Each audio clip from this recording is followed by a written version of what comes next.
ఇలా రెండు ఈరోజు కొంచెం గోంగూర దొరికిందండి, చట్నీ చేద్దాం అనుకుంటున్నానండి. ఇది కొంచెం గోంగూర శుభ్రంగా తుంపులు చేసుకొని ఉంచుకున్నానండి. దానికి కావాల్సిన ఎండుమిరపకాయలు రెడీ చేసుకున్నాను. ఇది వేయించుకొని ఇది కూడా వేయించిన తర్వాత మనం చట్నీ చేసుకుందామండి. ఇది కొన్ని నూనె కాగింది, ఎండుమిరపకాయ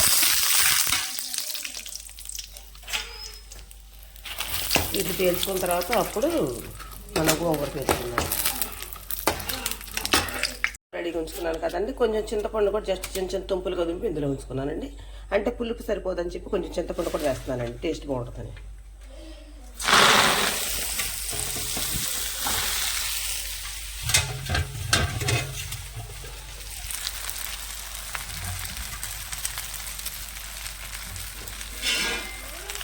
దీనికి అనేది తీసుకున్నాము. చిన్నగా పెట్టుకుని చిన్నగా మగ్గుద్దండి. మగ్గేసరికి ఇలా మనం వేరే పని చేసుకుంటాం. చికెన్ వేసుకున్నామండి, దీన్ని మగ్గ పెట్టుకున్నాం.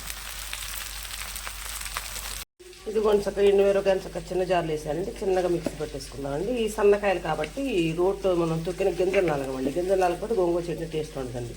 ఫస్ట్ వేసాను కదండి, వండుకర్లు ఇచ్చేస్తుంది. చక్కగా దీన్ని మిక్సీ పట్టేసుకున్నామండి. మెత్తగా పట్టుకున్నానండి. గోంగూర రెడీగా చేసుకుని ఉంచుకొని రోట్ వేసుకొని ఇప్పుడు ఇల్లు జీలకర్ర వేసుకుని తొక్క తాలింపు వేసుకున్నానండి. ఇటువంటి గోంగూర కొంచెం మెత్తగా చక్కగా మగ్గ పెట్టుకున్నా కదండి, ఇందులో మిక్సీ పెట్టుకుని కారపొడి వేసేస్తున్నానండి.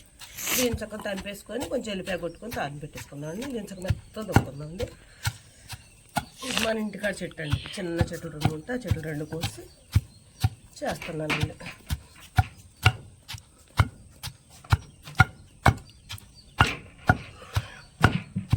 గోంగూర చట్నీ ఇష్టపడిన వాళ్ళు ఎవ్వరూ ఉంటుంది, అందరికి ఇష్టమే గోంగూర చట్నీ. కొంచెం ఎల్లిపాయ జీలకర్ర వేసుకొని కమ్మగా ఉంటుందండి. మన పులుపుతో కొంచెం చింతపండు కూడా ఒకర వేసిందండి.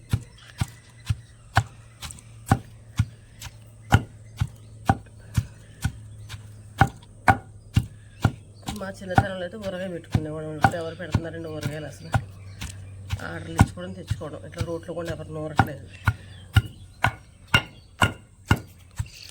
నేనైతే ఇలాగే నూరుకుంటానండి.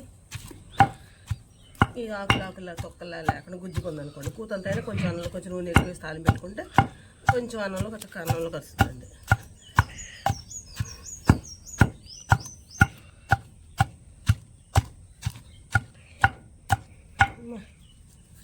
దంపుతుంటే చెబుతున్న ఇప్పుడు వచ్చేస్తాయి. ఈ వ్యాక్సిన్ నేర్చుకున్న దగ్గర నుంచి అసలు గట్టి పని ఏ పని చేద్దామన్నా చేతులు కాళ్ళు నొప్పులు.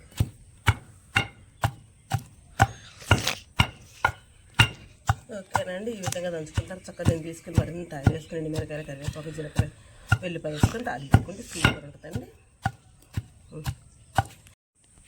ఇది కొంచెం మామూలు ఉల్లిపాయ 4 ఉల్లిపాయలు వేసుకొని చక్కగా చట్నీ పుల్లగా బాగుంటుందండి. చట్నీ కూడా కొద్దిగా ఒక్కగా ఉల్లిపాయ అయితే చట్నీ బాగుంటుందండి. చక్కగా ఉల్లిపాయ ముక్కలు, ఎండుమిరపకాయలు, జీలకర్ర, వెల్లిపాయతో చక్కగా గోంగూర చట్నీ రోట్లో నూరు కూడా రెడీ అయిందండి.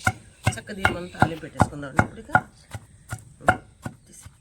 ఇదిగోండి గోంగూర పచ్చడి ఈ విధంగా చక్కగా ఉల్లిపాయ వేసి ఈ విధంగా చక్కగా రోట్లో నూరుకొచ్చుకున్నానండి. ఇదిగోండి కరివేపాకు, జీలకర్ర, వెల్లిపాయలు, ఎండుమిరపకాయలు, చక్కగా ఆయిల్ పెట్టేసుకున్నానండి. ఇప్పుడు ఎండుమిరపకాయలు వేసుకున్నాం.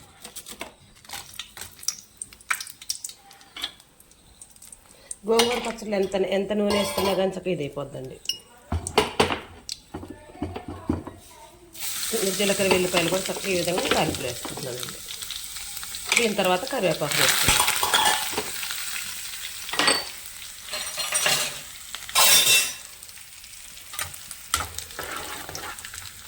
చక్కగా వేసి మనం నూరుకుని చట్నీ ఉంది చూసారా, దీన్ని ఆయిల్ వేసేసుకున్నాం. వేరే చట్నీ అయితే బౌల్లో తీస్తానండి, ఇది ఇందులో అయితే బాగుంటుంది.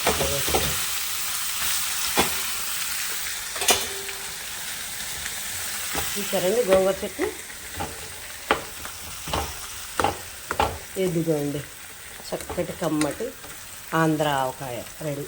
చూసారండి గోంగూర చట్నీ తాలింపు పెట్టేసుకున్నాం. నేనైతే ఈ విధంగా చేసుకుంటానండి, మీరు ఏ విధంగా చేసుకుంటారండి? నేను చేసే విధానం మీకు నచ్చితే నాకు ఒక లైక్ ఇవ్వండి. Please subscribe.